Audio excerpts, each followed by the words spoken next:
نون مقدم کیس اس میں یہ پیشرفت ہوئی ہے جس کا میں خود مانتا ہوں، ہم نے پروگرام میں بھی یہ بات کہی کہ جی بڑا پریشر ہوگا، بڑی انفلوئنشل فیملی ہے، بڑا پیسہ ہے، ہمارا جو نظام انصاف ہے اس پر بڑا دباؤ آئے گا، لیکن ابھی تک بابو ڈوگر صاحب یہ ہمیں ماننا پڑے گا کہ پروسیکیوشن میں غلطیاں ہوں گی، یہ بھی باتیں آئیں کہ جی پولیس جو ہے وہ بڑا اس کو پروٹوکول بھی یہ سارا کچھ، لیکن عدالتوں سے اب دیکھیں، یعنی پہلے نچلی عدالت سے ان کی درخواست مسترد ہوئی ضمانت کی، اور یہ مرکزی ملزم مسترد نہیں کیے جا سکتے، یعنی اس کے والدین مرکزی ملزم کے، اور اب اسلام آباد ہائی کورٹ سے بھی درخواست جو ہے وہ خارج ہو گئی ضمانت کی، جبکہ وہاں موجود نہیں تھے، کہتے ہیں ہمارا کوئی اس میں کردار نہیں ہے. تو یہ کیس تو بڑے نہ صرف سختی سے چل رہا ہے بلکہ ٹرائل 8 ہفتوں میں مکمل کرنے کی ہدایت بھی کر دی اسلام آباد ہائی کورٹ نے. دیکھیں اسامہ صاحب، اس میں کوئی شک نہیں ہے کہ جو ٹرائل ہو رہا ہے، جو انویسٹیگیشن ہو رہی ہے، اس میں بہت زیادہ لوپ ہولز ہیں،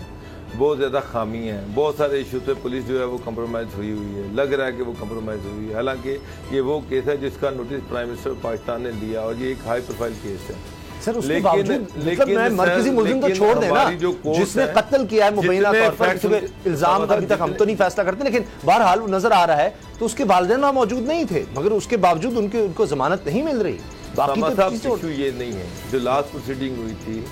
اس میں کورٹ نے ان سے ٹائم لائن پوچھی تھی کہ والدین کا کب رابطہ ہوا ان کے ساتھ، مرڈر کب ہوا. جی پولیس نے بتایا تھا، صرف ان کا جی واٹس ایپ کا ہمیں نہیں پتا. دیکھا ساری ٹائم لائن کے ساتھ بات ہوئی. مسئلہ یہ ہے کہ مرڈر ہونے سے پہلے والدین کو یہ پتہ چل چکا تھا کہ نون مقدم جو ہے وہ اس کے پاس موجود ہے. اس کی بجائے کہ وہ پولیس کو فون کرتے، وہ اس کی جان بچانے کی کوشش کرتے، وہ انہوں نے کبھی فزیو سینٹر فون کر دیا، کبھی ادھر فون کر دیا، انہوں نے کوئی ذرا بھی یہ کوشش نہیں کی کہ نور مقدم جو ہے اس کی جان بچائی جائے. اس کے برعکس وہ اپنے بچے کو بچانے کی کوشش کرتے رہے، اپنے بیٹے کو بچانے کی کوشش کرتے رہے. اگر بر وقت پولیس آ جاتی، اگر وہ بر وقت پولیس کو بتا دیتے تو شاید یہ واقعہ ہوتا ہی نہ. تو اس کے والدین کی جو جرم میں بھاگنے کی کوشش کی ہے، وہ گارڈ ہی اس کی مدد کر دیتے، گیٹ ہی کھول دیتے. بڑا دکھ ہوتا ہے.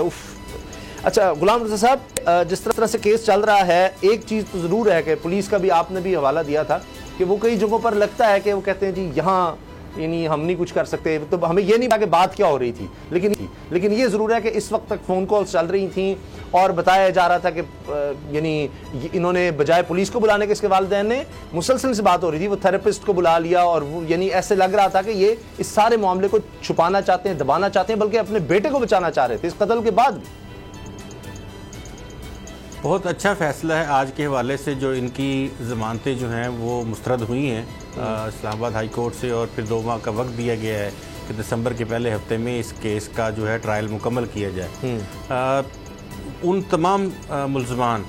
جو کسی بھی شواہد میں گڑبڑ کر سکتے ہوں یا شواہد کو تبدیل کر سکتے ہیں، ان کو کبھی ضمانتیں نہیں دی جاتی، اور یہ مرکزی ملزمان میں شامل ہیں. لیکن ایک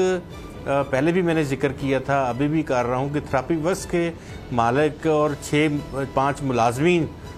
جو کہ براہ راست انوالو تھے اس میں، کہ جب وہ اقدام قتل، اور یہ بھی آپ دیکھیں کہ اعانت جرم، وہ اعانت جرم کے مجرم تھے، اور بھٹو صاحب کو اعانت جرم میں پھانسی لگی تھی. اب اعانت جرم کرنے والے جو لوگ ہیں وہ ضمانت ہو گئی ان کی. ڈسٹرکٹ اینڈ سیشن جسٹس جو بھٹو صاحب کہتا کہ جنہوں نے قتل کروایا بھی وہ تھا. اس میں یہ ہے کہ وہ تھراپسٹ جو ہیں وہ تو یعنی قتل تو نہیں کرنا چاہتے تھے، انہوں نے چھپانے کی کوشش کی. یہ ایک الگ معاملہ ہو سکتا ہے، یعنی قتل تو اس نے خود کیا. وہ کنسیلمنٹ آف فیکٹس جو ہے، دیکھیں